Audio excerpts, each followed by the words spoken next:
Ago erokamano ni Nyasaye okinyi machielo kuom thuolo mochako timo mondo wachak watudre kodi achiel kachiel. In janeno mar Lolwe TV. En thuolo maber ma Nyasaye omiya mondo wachak wawuo kendo watudre e wach madona puonj gokinyi sani.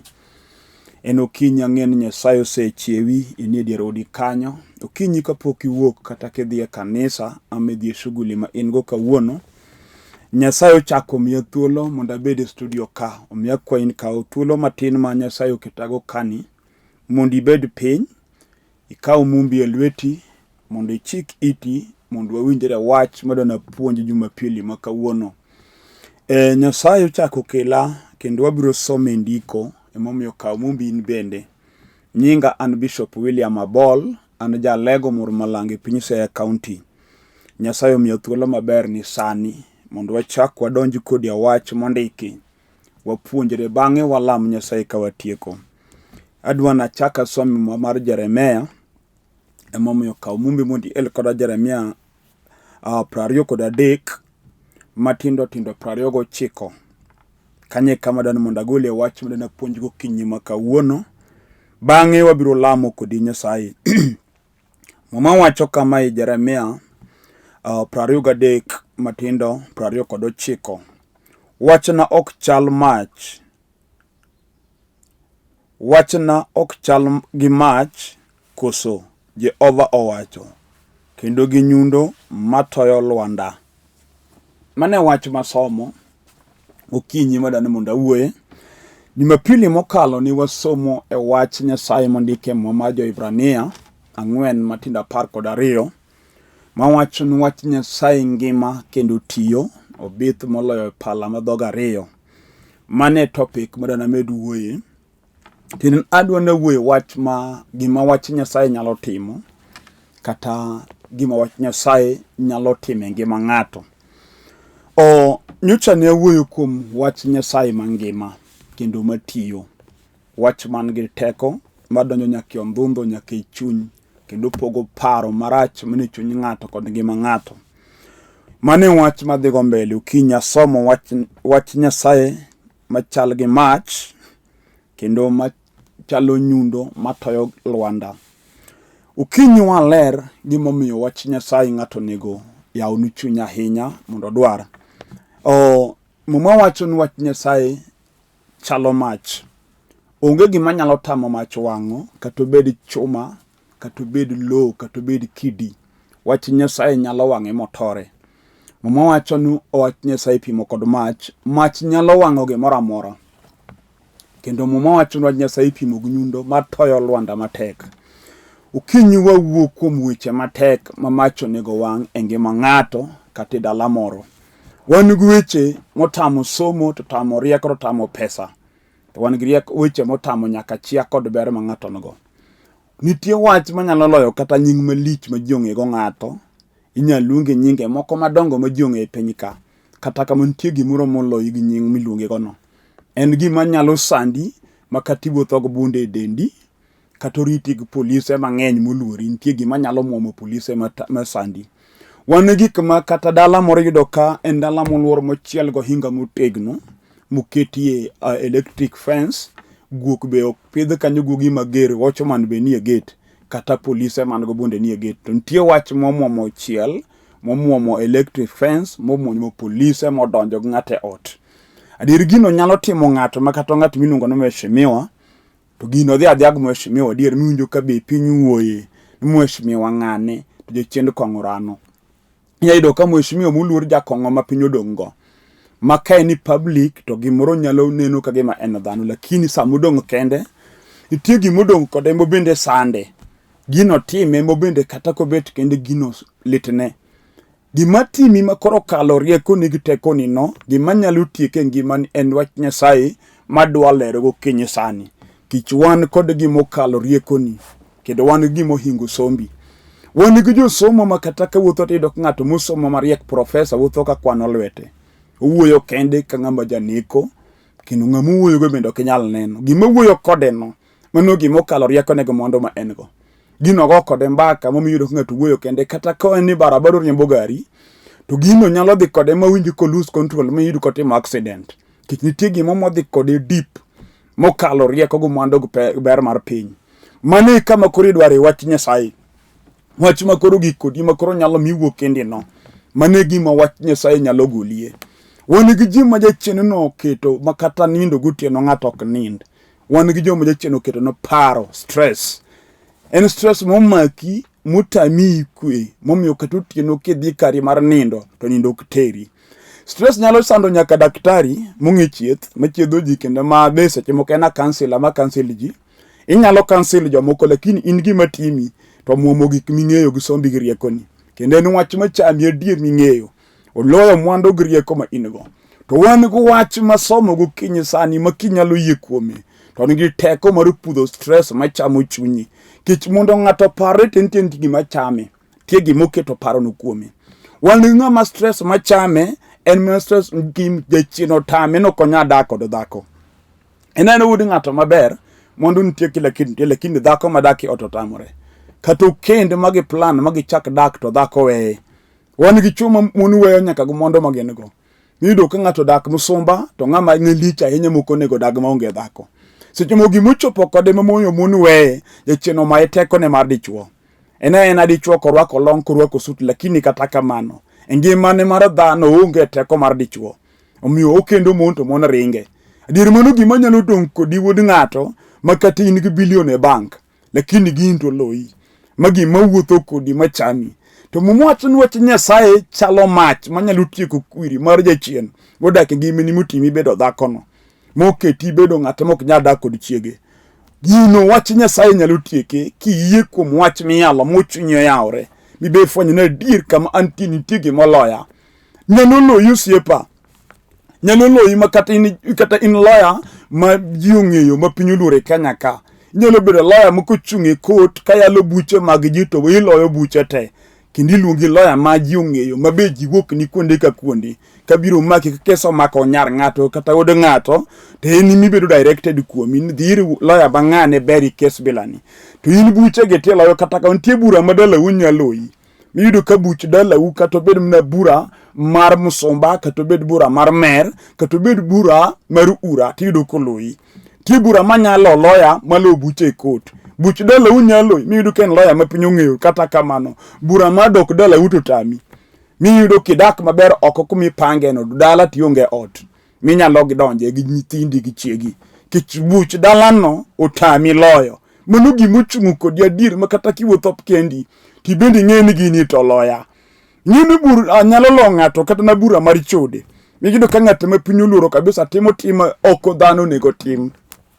Iyudo ka seche moko bura no oketi timo gik magalagala. Ng'eni tie jomoko matimo kata le manie bungu ok nyal timo. Kech onge chieng' midu ka le madichuo tereg le madichuo wadgi. Lakini wan gi joma buch terruok oloyo miyudo ka dichuo tereg dichuo wadgi. Mano gimoloyo ng'ato. Kendo en jachien momiyo chiegi kata nyako mikendo to kinyal bedo gi achiel lakini chuo weteni gima spit no teri kuomgi. To mona di majorieko ma josomo wa jo pesa to jachien lesbianism omako. En mane gima odak go matedo tame. Kendo onge dichuo moyie dak go. En jachien okete mi lesbianism. Mano gimi be seche moko isetemo mondo iwuogie to tamore. Kendo ibe ok mori seche moko ibet kendo gima jachien otimo kodi. To maki utwe kanyo. Mama wacho ni wach Nyasaye chalo mach. Nyalo wang'o spirit na ngima ndi gokinyi sama yaleni. Kata osetami dhi tedo momidak kama weteni osiepeni. Odagi no kinyalo kendi beluongi chi ng'ato.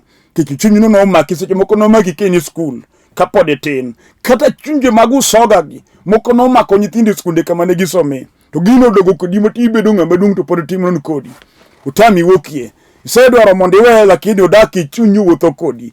Kawuono yalo ni wach manyalo pudho gine ngimani. Mwacho ni wach Nyasaye chalo mach kendo wang'o gimoro amora mutiek chuth. To kendo mwacho ni wach Nyasaye chalo nyundo.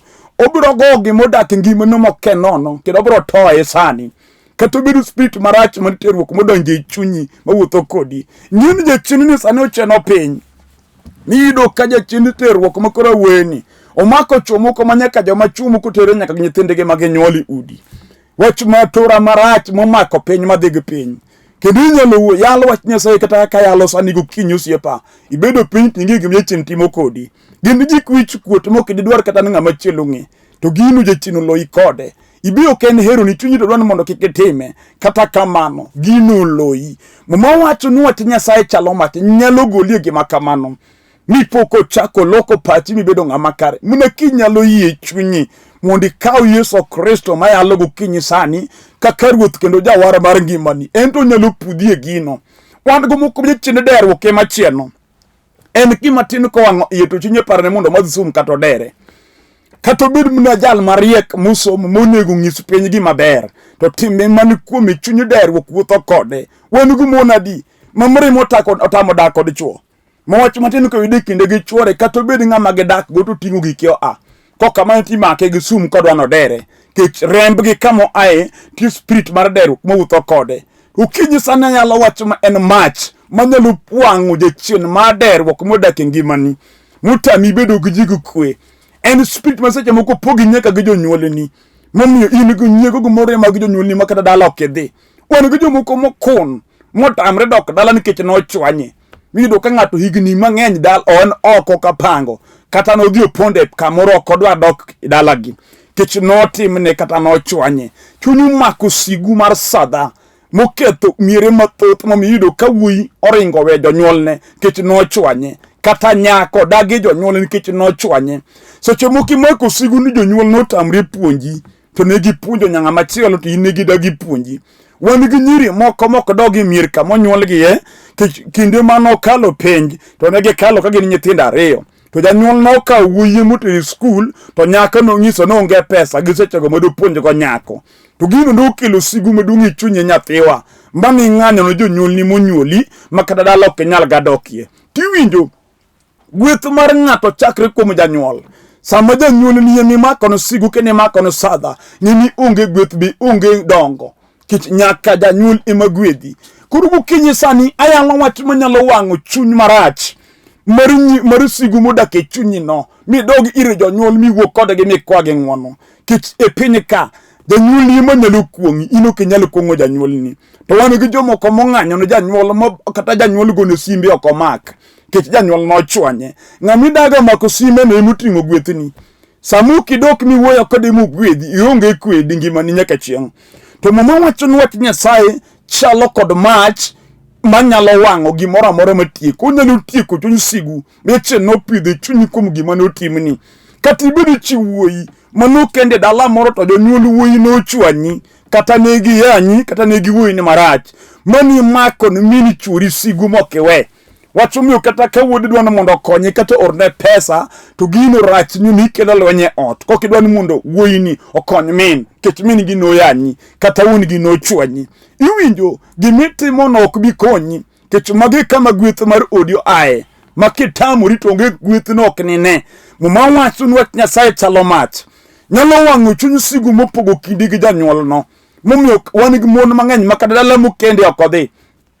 Uyie dhi korgi kama onyuole kini dala gi kama okende to ok odhi. Momoko lal ok dhi ge mier. Maseche moko kata ini chi wuoyi maduong'. Monego beni idok dala mondo iged mondo yawn joma tindo ma itoki.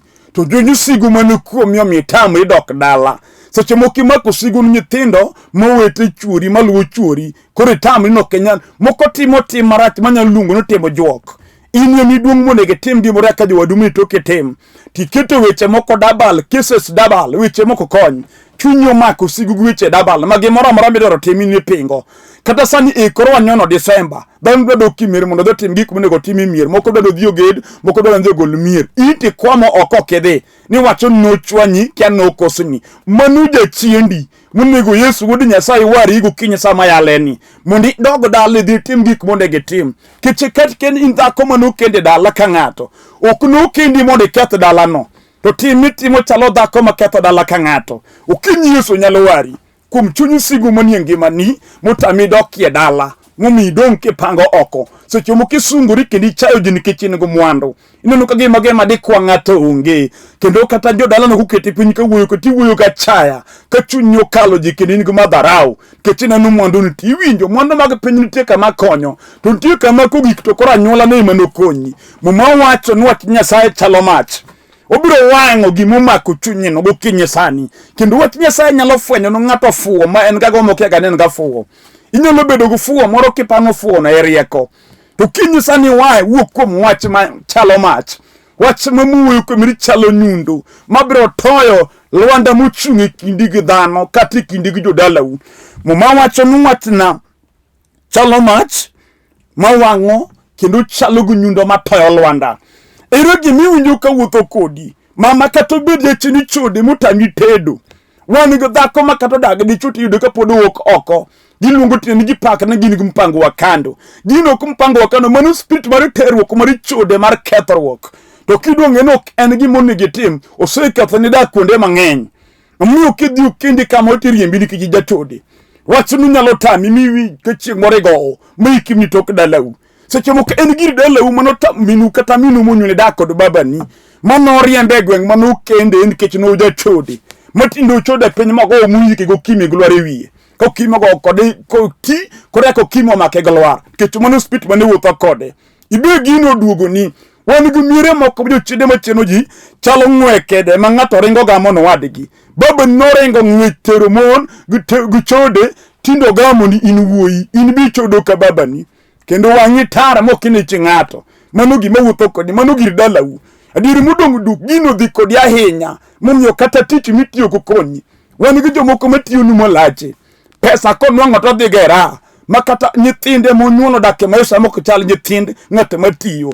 To okuno koti, lakini spirit mar terruok mar ra mar chode mar miel omako od ng'ato sembo dhigo. Ukinya yalo wach manyalo gonyi e jachien machieni no. Seche moko sedhi kod osiepa ma mondo ma inigo ketho tieko te.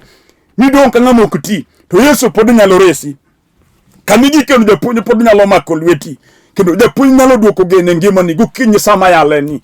We lose hope kata chino sesudo kodi ahinya mipoko ketho nyaka dak ni nikech wan gi chode moketho nyaka dak ma dichuo gi chiege ma dhako notingre gi nyithindo mo aodhi opango ode. Idong' kidak kendi ka mon yamer iloko kananga. Wan gi chuo maloko mon ka ng'ama loko betie toch. Wan wilo mon ka ng'ama wilo lawi dende. Kinyan go machielo uruchane ne yudo go machielo. De chien de kod ento wuoro ka ko jaraha okijaraha ichieni. Yesu ema nyalo goli gimetimono. Ukinyi masani wacho ni Wach Nyasaye chalo mach kendo chalo nyundo. Obro tayo jochinde ka jochinde nyaka muwuotho kodi. Wan gi moko mjechien machiene enye chien fadhruok mar chando. Utiyo en gi pesa maduong' mayudo. Kendo msache en msara maduong' ahinya. Lakini kilewe gima msache no konye go onge. Kata yudo pesa no kethore kamano. Gimoro moro mayudo kukonye. Gimoloso kuogne ka kodwaro. Kato chak mnano chako business, ukao pesa mdungu keti ohala. Wala noburo thoma gimo konye go onge. Mudungu kijbande goi moko no konye. Kije chidno dage ni gima beru kubedi yulweti. Wani gijo mafadhro kolo umetuta henya. Umeriba digu nye ngamo kone go bandu kataga dhako moro mauso kata mna nyoyo. Yudu kata kamiti ofisi kanyo. Ili ugo pichai muta michulo. Je chidno dakudi. Kawuna yalo wachi mangeteko. Muma wacho ni Wach Nyasaye chalo mach. Katibedo di chuma je chinu keti yudo pesa to pesa ni kethora ketha kamano. Nyasaye nyalo chungo ya mono ki yiri chunye ma eye. Gimotamu ji e piny ka en kawo Yesu Kristo kaka ruoth. Ji yie wuotho kuom gik moko ma onge korgi. Ng'ato yie dhi ka juoga ma juoga wuonde gik mok nyal konye. Mochul nengo mar pesa maduong' ka juoga to gima ber moga ka juoga to onge. To Wach Nyasaye minyalo free of charge. Magi nengo migoyo nie onge. Te kwana nofuoke nene kaka Sara. Binene kagimok gimone gidwar. Ta juoga mara ura muwiyo yugro to krudh lake. Mok luokre madung' marufu marach. Ti yebete nyime okinyi nyako dhiambo. Ko wacho ni weche mag mrembe mok nyal konyi. Ajuoga mofel moloyi. Kech kata kidhimi nena ajuoga mokuri bete nyime no. Luwe kako chal. Ing'o mofel makata in koro berber. To numa ng'ati miye winja wachne.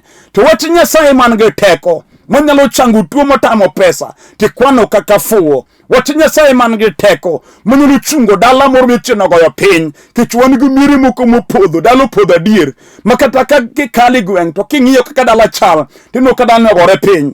Wan gi dala makata jadayo nyuolo nyithindo en gi yawuoyi to yawuotego e jokuny buche mag jomotho e gweng. Kendo kidwaro ng'at manyalo kunyo cho tidwaro muna wuodi maberiek moni punjo mosomo e chino dongo e kor gweng ka piny neno koran eni miromo kode kutero mon machogo to e kor gweng kanyo. Iwinjo Nyasachwa moyalo ni nigi teko nyalo chungo dala bilano ka dhako no walo Nyasaye mulongo Wach Nyasaye man gi teko. Wach Nyasaye en mach. uburo rewo chinde morano ne nyithinde dala momiyo tinde dala ni chalo kama ipidho nyithi kiye. In gi nyithindo mipidho dala ni opong' gi nyithi wagogni motamo tedo tamo nyuol to kelo ni dala kanyo. Wan gi dala makidonje tido ka nyithinda ina ga ina kanyo to mago nyithi wagogni gi nyithi yawuoyi madak kod munde gi otamo. Yudo ka nyaka wudi minyuolo duoki pidi glori wi okelo mon to nyuol go to mun go ringo we nyithindo gi in mowiko. Samui kodgi be kony maku muyino ma dik peth go nyithindo gi be onge. Wacho mi doki tije magwich kuot moko ne giti glori wi.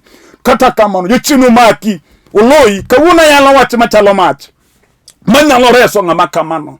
Aken bi winja gokinyi kibet pinye nena gima jochino digo kori no Nyasaye nyalo goli alwete kiwinjo miye umera kata no gikowi kapango in jochino yini mnage miyudo michiele sufuria muchami dhou giminya dak mitim loso gimo dala yotamore nyude nworo chako wane Desemba sani omero yewuye pango gi kama gidhi timo Desemba e dala in onge seche moko ikwomo ka Nairobi kata Mombasa ikwomo Nakuru kata Eldoret dala okedhi uchindu kitimi chalo wachuman mar landi makaji dok dala ti miwe kifungu te odi jite fango safari de dala ti in kari kanye jirani ka jirani we kifungu nen kichokedhe ga dala kendi oro gin gi kelni gweno kagima in thuru to noriembie uchinde mokwomo kodige momya yalo sani mumwacho nwach Nyasaye chalo mach biro wango wasigu kata nigi chunge nyimi mumi mbese inose go mier ine kwomo ge nyithindo oko wanu gi joma nonyuolo nyithindo kapango monyiro dongo kapango modhitedo kapango dala okodhiga jochino loro ne kanyo to kamoleweno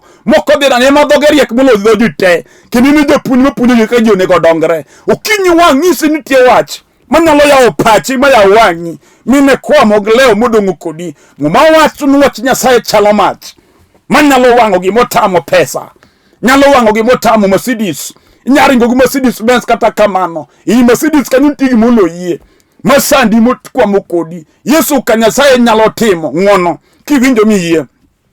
Jeremia wacho nuwacho na chalo gi mach koso Jehova owacho kendo chalo kod nyundo matoyo lwanda. Wach Nyasaye mayalo gokinyi sani kata beje chien mandulume mago ipiny mumiyo seche moko nyako majaber malong'o kabisa to kije chenno bin to go ipinyi kind jowadu minyaki losrie nanga kambi puodhe gino sedhi kodi matido ketho suchi. Wach Nyasaye en mach manyalo tike gokinyi sama yaleni kata in jatich kata japuonj mar skul nyapo kandi mego japuonj penj skul manyethino lware kangi kako gweche lo kaja ndulme duelo mano gimolo sombi giria ko pesa to wach Nyasaye nigi teko moloye nyalo tieko wach ne ngimani.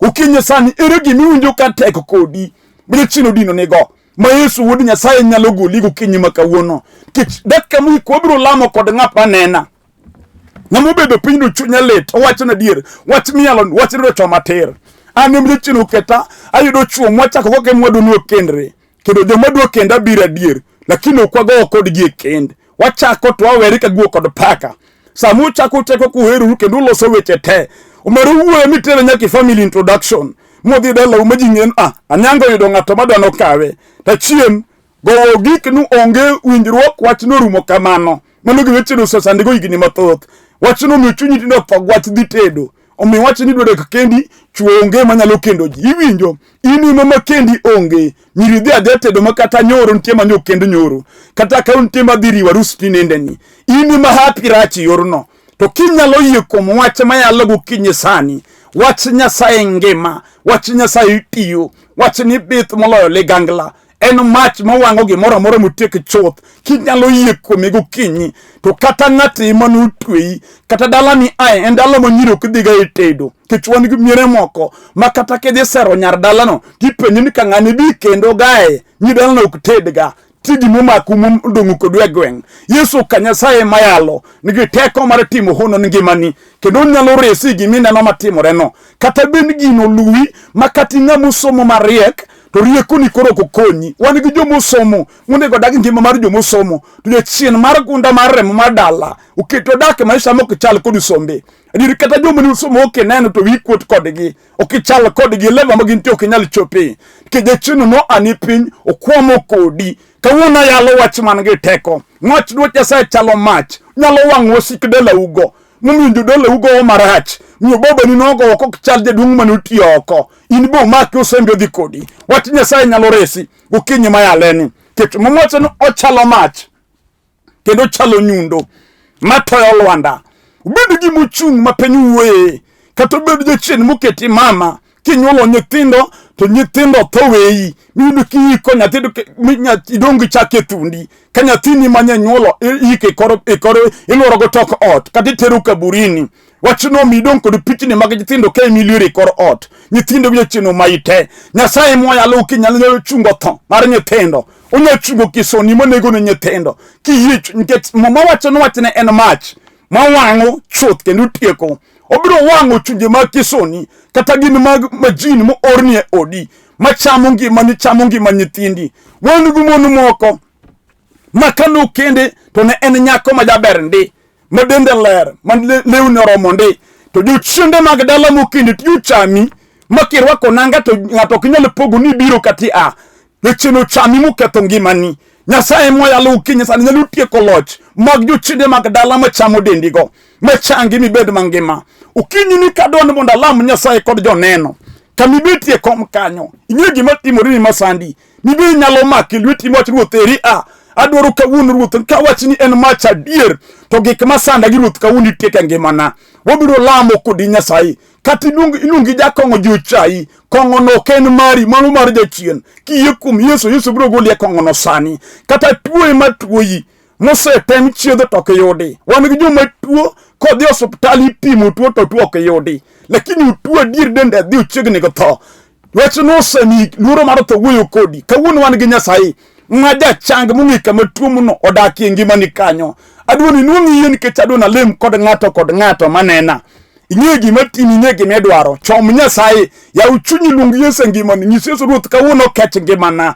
Yesu biro timo hone ngimani kendo biro bedo janeno kochakre kawuono adwona lam kod Nyasaye kama intie kiwinjo ka chunyi oyudo yie ni dwa mako TV minenani mondo lam kod Nyasaye mak TV ka chunyi owalo ni gochonge piny mondo lam ne kod Nyasaye ruthagoni erokamano Nyasachwa nikech ondikie muri nowachni en mach mawang'o kendo tieko kendo wachni chalo nyundo matoyo matindo janeno makoro mako TV mamokoro gochonge piny Nyasaye makuru kulowe piny maywa kuom gima nade ma Satan sando go ngibane asekete lweti ruoth mondi amale timne wolo kendi lochne obedo jalo ma jochiro tami yudo tich mago lam to knya nwang'o kawuono ni nyingi Yesu Kristo Nyasachwa yaw neyo obedo nyako matedo tamo kata dhako becheno ketho ode obedo jalo matuo moninde tien ruotha oro teko ni ngimane erokamano kuom kecho nyaka jalo mutwe jalani momak to kono timo kosa nodonjne gwachi mamriambo Nyasaye podi nyalo donji kes mar dichwoni kata dhako ni migole jala kamutwe ka erokamano kuom locho ni ng'ato kod ng'ato dungo dogni kuom timo e nyingi Yesu Kristo ruoth amen agon Nyasaye erokamano mwaselamo beda negi yie kuom wach Nyasaye nikech wach Nyasaye ngima en mach mawang'o gimoro amora kendo tieko o gimitim ni dwar kanisa miyale warruok mondo idonji wach Nyasaye winj gik madongo ma Nyasaye timo atieko kachaka fulo nyinga an Bishop William Abol ajal lego Murmalanga e piny Siaya County dala wan Matera School kanyo kichopo kanyo mane dala sani adak e piny Nairobi ka e piny Olympic Kibera kendo e piny Kibera kanye kamane kanisa kama tich Nyasaye kadi dwar bire kanisa kama ntie kawuono gi Jumapili bia nyaka Olympic stage kata kiwuok gi town idh gari Lolwes gari namba 8 loro Olympic stage kamoro amora mi ai kichopo Olympic kata Olympic primary gona simu e namba maringe screen kae bia kichopo Olympic primary kanyo go sime abro direct ka kichope kanisa kama antie kaine piny Dandora wan ga kanisa Dandora Kayole wan ga kanisa Kayole e piny Siaya wan ga kanisa kuonde mang'eny wan ga kanisa piny Sega wan ga kanisa piny Ng'iya wan kanisa piny Asembo Yude Imbo Usenge town kanyo wan kanisa wan kanisa Busia wan kanisa kuonde mang'eny kanyal kwano matieki kigoyo simu e namba maringe screen ka abro mi direction ka kichope kanisa no kuonde ma kanisa wantiere namba mar sim en 0721 280025 0721280025 Airtel number 0782495083 enya ido puonj maga YouTube account mara ki subscribe Bishop William Abol ibo yudo puonj mag Wach Nyasaye e YouTube account mara. Subscribe Bishop William Abol, ibo yudo puonj mag Wach Nyasaye kanyo. Nyasaye ogwedhu nyaka Jumapili manyien. Shalom.